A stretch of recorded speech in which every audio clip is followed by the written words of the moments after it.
Okay, in this video, we're going to start chapter 5. We're looking at section 5.1. It is page 55 in your workbook. And we're going to talk about systems of two linear equations and two variables. So for now, we've been having two unknowns and we've been putting them in terms of one variable. So you're kind of familiar, I think, with the math on some of these, especially solving by substitution. You've done some graphing. This first one's on graphing. But I first want to talk about the concept a little. I'm going to sketch a little graph here, and then I'm going to do a nicer one in Desmos that I'll show you all done up. But if I have my X and Y axes there, and then just say I have a word problem that tells me my cost is going to be $10 for a startup cost just to say make something like we'll just call it a widget, right? Or a pen or whatever it is. And then so even making 0 things, it's going to cost me $10. And then for every one that I make, it's actually going to cost me $1 more. So we'll call that 1x. And we know we don't really need the 1 there, right? So let's just kind of sketch a little graph here. Say it was, get my little line here. Say 10 is up here, and we're kind of going like, we have some kind of increase, maybe a little more than that. But we're starting up here. So our costs are, kind of going up, but they're not too steep. And then say we want to sell these things and we want to make some money, we actually need to um, let's do revenue. Our revenue is the money we take in, and that is designated by the price that we charge times the number of items, where the cost I have, my startup, and then I have my cost is to make each item. I've kind of done some word problems similar. So here, say I charge, let's say, $4 per item. That would be 4 times X. I wouldn't have any like initial revenue coming in. I would just have my price per item. That's what I'm charging. That's what I'm getting. Now, profit is anything that you get over your cost. So we'll just take a quick look at that. It would start here at 0, and I would be coming up. I'd have a slope of 4, so that's going to be steeper, like maybe you can move that a little more over. So every 1 unit, and when you see the graph on Desmos, that'll be more clear. But that's coming up steeper, so that's how much I'm making is this one over here, okay? And the red line is my cost.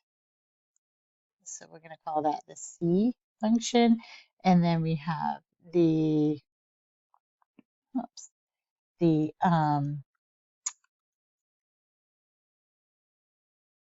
revenue, we'll call R. And right here in the middle, where they cross,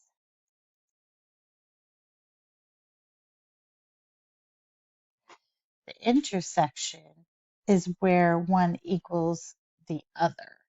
So if I wanted to know, for instance, my break-even point,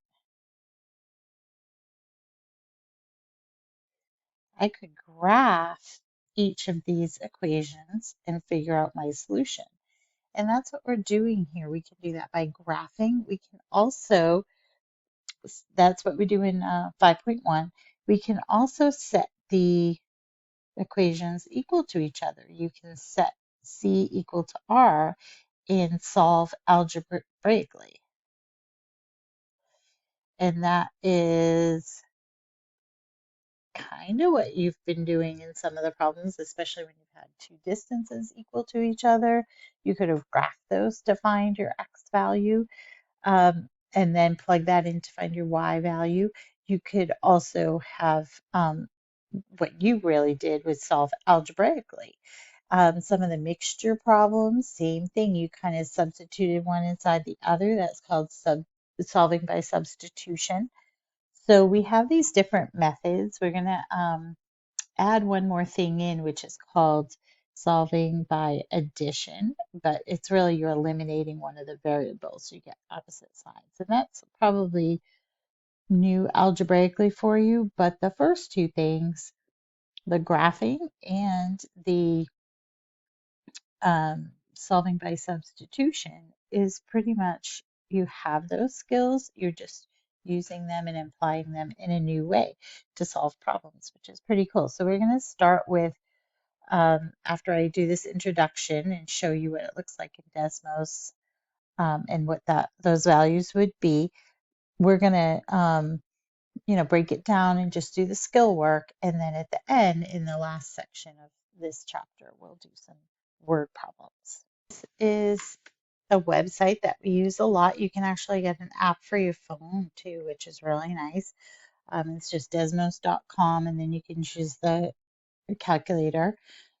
And we'll just do it does a whole bunch of stuff, but we'll just do the basics here. So we had our cost function was equal to, was it 10 plus x? So I'm going to pull up my little keypad there.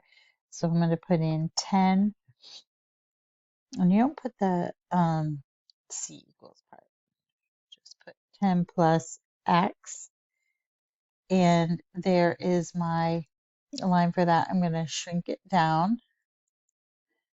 So we're just looking at our domain of the positive values. It's a little too shrunk probably there. Go one more.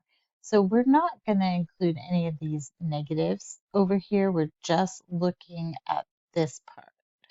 So I'm going to just slide that over. Okay. So we're looking at that red line is our cost. And then the other one for our revenue, we had 4x, okay, which is blue. We had a purple line, but I could probably change colors, but not too savvy with this. But now we see how steep that goes up, which mine was pretty close sketch. And we can see where they will meet.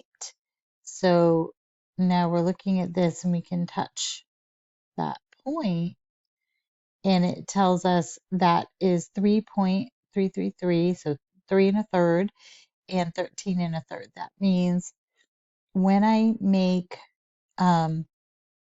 3 items, I have to make a little more than 3. So I really actually have to up to make sure that I made enough to actually get into my area of profit, which would be anything above this value. So, but precisely when my cost equals my revenue is going to be at 3 1/3 items, but I probably can't make a third item, right? So that's how it lays out graphically, and then we'll look at like how we would solve those things algebraically as well. But I just want you to see the big picture on that and what's happening and why we do this. So that's the end of the intro video. Then I'll do the skill work in the next one. Have a great day.